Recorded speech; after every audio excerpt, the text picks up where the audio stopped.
sini kita akan belajar bersama mengenai panduan umum ejaan bahasa Indonesia. Oke. Nah, apa saja yang ada di panduan umum ejaan bahasa Indonesia itu? Yang pertama yaitu adalah pemakaian huruf. Yang pertama, huruf abjad.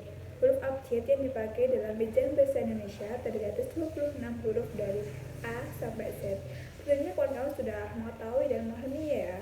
Oke, lanjut yang kedua yaitu huruf vokal. Huruf yang melambangkan vokal dalam bahasa Indonesia terdiri atas apa saja? Pasti sudah tahu kan, yaitu A, I, U, dan O. Selanjutnya huruf yang ketiga, huruf konsonan.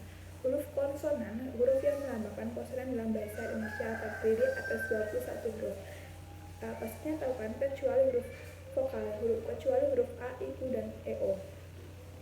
Selanjutnya adalah huruf diftong.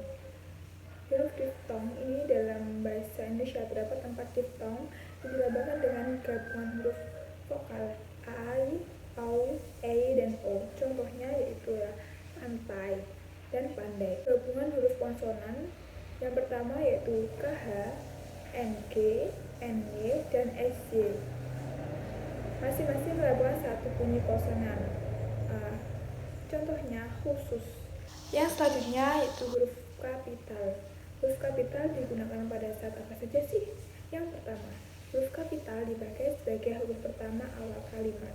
Yang kedua, huruf kapital dipakai sebagai huruf pertama unsur nama orang, termasuk julukan, misalnya Amir Hamzah. Untuk A, kita huruf kapital, dan H juga huruf kapital. Selanjutnya yang ketiga, huruf kapital dipakai pada awal kalimat dalam petikan langsung. Misalnya, adik bertanya, kapan kita pulang?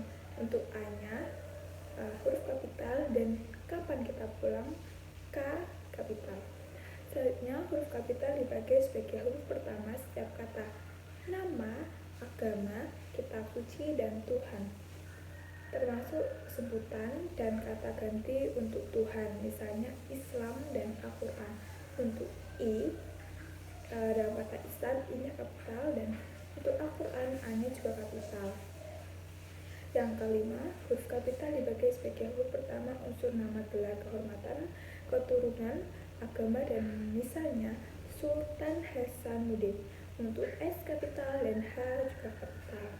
Selanjutnya yang keenam adalah huruf kapital dipakai sebagai huruf pertama unsur nama, jabatan, dan pangkat yang diikuti nama orang atau yang dipakai sebagai pengganti nama orang tertentu, nama instansi atau nama tempat. Misalnya wakil presiden. Nah, apa yang besar dan mana yang kecil guys? Ya, tentunya yang besar itu W, dan presiden yang P itu besar. Selanjutnya, kapital dipakai sebagai huruf pertama nama bangsa, suku bangsa, dan bahasa.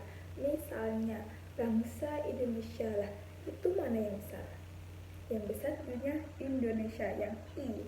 Yang pertama yaitu yang huruf I. Dan contoh lagi, suku Dani. Yang besar yang H, tentunya yang D. Oke. Kalian pasti sudah paham kan? Kita lanjut ke huruf kapital. Huruf kapital dipakai sebagai huruf pertama nama, tahun, bulan, hari, dan hari besar atau hari raya. Misalnya tahun Hijriah. Mana yang besar? Ayo, mana yang besar guys? Tentunya yang besar itu H atau awal dari kata Hijriah. Selanjutnya contohnya bulan Agustus. Yang mana yang besar?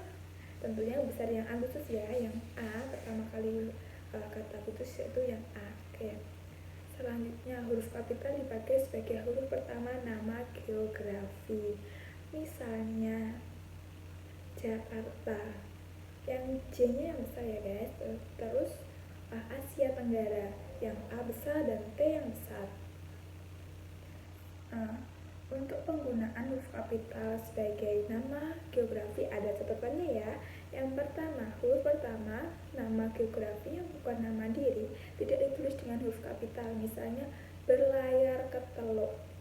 Nah, itu tidak ada yang besar guys. Dan selanjutnya mandi di sungai, itu juga nggak ada yang besar. Yang kedua, huruf pertama nama diri geografi yang dipakai sebagai nama jenis tidak ditulis dengan huruf kapital. Misalnya jeruk bali atau citrus masigma. Jadi jeruk bali itu juga nggak ada yang menggunakan huruf kapital.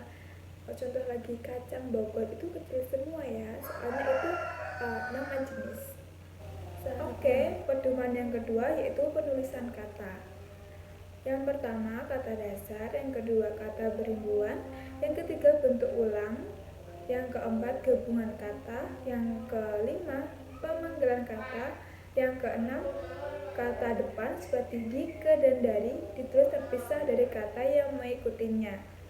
Yang selanjutnya adalah singkatan dan akronim. Nah, di sini kita akan membahas singkatan dan akronim. Yang tadi itu nggak usah dibahas, soalnya kita sudah tentunya paham ya teman-teman, itu merupakan dasar. Nah, kita membahas singkatan atau singkatan dan akronim. Singkatan sendiri itu adalah biasanya huruf yang diambil itu huruf pertamanya dan dibaca per huruf. Contohnya KTP. Terus, nah, apa itu akronim? Akronim adalah penyingkatan lebih dari satu dan dibaca keseluruhan. Contohnya, Poltekkes, yang artinya Politeknik Kesehatan. Nah, itu beda ya guys, sinonim dan akronim. Bilangan lebih dari 2 kata ditulis menggunakan angka. Contohnya, 561 orang. Nah, itu nulisnya pakai angka ya, 561, bukan pakai huruf. Selanjutnya, bilangan kurang dari 2 kata ditulis huruf. Contohnya,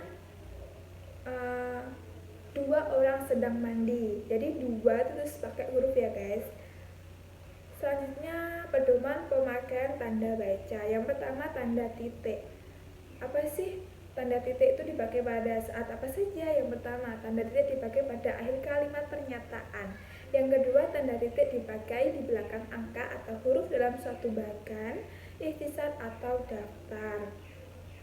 Yang ketiga, tanda titik dipakai untuk memisahkan angka jam, menit, dan detik yang menunjukkan waktu atau jangka waktu. Ini contohnya ya. Yang keempat, tanda titik dipakai untuk memisahkan bilangan ribuan atau kelipatan yang menunjukkan jumlah. Nah, ini juga contohnya. Selanjutnya, tanda koma. Tanda koma digunakan pada saat apa saja sih? Yang pertama, tanda koma dipakai di antara unsur-unsur dalam suatu perincian atau penghilangan. Yang kedua, tanda koma dipakai sebelum kata penghubung seperti tetapi, melainkan, dan sedangkan dalam kalimat majemuk atau setara. Nah, tanda koma dipakai untuk memisahkan anak kalimat yang mendahului induk kalimat. Yang keempat, tanda koma dipakai untuk memisahkan petikan langsung dari bagian lain dalam kalimat. Misalnya kata nenek saya, kita harus berbagai dalam hidup ini. Nah, tanda komanya kata nenek saya, koma. Oke, udah paham ya teman-teman? Selanjutnya, tanda titik koma. Tanda titik koma dapat dipakai sebagai pengganti kata penghubung untuk memisahkan kalimat setara yang satu dari kalimat setara yang lain di dalam kalimat majemuk. Misalnya, hari sudah malam, titik koma, anak-anak masih membaca buku. Selanjutnya, contoh yang kedua, ayah menyelesaikan pekerjaan titik 2, ibu menulis makalah titik 2, adik membaca cerita pendek. Yang kedua, tanda titik koma dipakai pada akhir perincian yang berupa klausa. Yang ketiga, tanda titik koma dipakai untuk memisahkan bagian-bagian pemerincian dalam kalimat yang sudah menggunakan tanda koma. Ibu membeli buku, koma, pensil, koma, dan tinta, titik 2, baju, koma, celana, koma, dan kaos, titik koma, pisang, apel, dan jeruk. Selanjutnya, tanda titik 2. Tanda titik 2 dipakai pada akhir suatu pernyataan lengkap yang diikuti pemerincian atau penjelasan. Misalnya, mereka memerlukan perabotan rumah tangga, titik 2, kursi, koma, meja, koma, dan lemari. Hanya ada 2 pilihan bagi para pejuang kemerdekaan, titik 2, hidup atau mati. Selanjutnya, tanda titik 2 tidak dipakai jika perincian atau penjelasan itu merupakan pelengkap yang Yang ketiga, tanda titik dua dipakai sesudah kata atau ungkapan yang memerlukan pemerincian. Yang keempat, tanda titik dua dipakai dalam naskah drama sesuai kata yang menunjukkan pelaku dalam percakapan. Oke, yang selanjutnya, tanda hubung. Tanda hubung dipakai untuk menandai bagian kata yang terpenggal oleh pergantian baris. Yang kedua, tanda hubung dipakai untuk menyambungkan unsur kata ulang. Yang ketiga, tanda hubung dipakai untuk menyambungkan tanggal, bulan, dan tahun yang dinyatakan dengan angka atau menyambung huruf dalam kata yang dieja satu-satu. Misalnya, 11 strip 11 strip 2013 atau pas strip A, strip N, strip I, strip T, strip I, strip A. Selanjutnya, tanda hubung dipakai untuk merangkai unsur bahasa Indonesia dengan unsur bahasa daerah atau bahasa asing. Misalnya, disowani, di strip sowan strip I. Oke. Selanjutnya, tanda hubung digunakan untuk menandai bentuk terikat yang menjadi objek bahasan. Misalnya, kata pasca strip berasal dari bahasa Sanskerta. Selanjutnya, tanda pisah. Tanda pisah dapat dipakai untuk membatasi penyisipan kata atau kalimat yang memberikan penjelasan di luar bangun kalimat. Misalnya, kemerdekaan bangsa itu, tanda pisah, saya yakin akan tercapai, tanda pisah, diperjuangkan oleh bangsa itu sendiri. Selanjutnya, tanda pisah dapat dipakai juga untuk menegaskan adanya keterangan aposisi atau keterangan yang lainnya. Misalnya, Soekarno, Hatta, tanda pisah, proklamator kemerdekaan Republik Indonesia, tanda pisah, diabadikan menjadi nama Bandar Udara Internasional. Selanjutnya, tanda pisah dipakai di antara dua bilangan tanggal atau tempat yang berarti sampai dengan atau sampai ke. Misalnya, Jakarta sampai ke Bandung. Dan contoh lagi, tahun 2010 sampai 2013. Oke guys, sekian dari penjelasan saya. Kita sama-sama belajar. Kurang lebihnya saya mohon maaf. Terima kasih telah menonton channel ini. Semoga bermanfaat bagi kalian semua.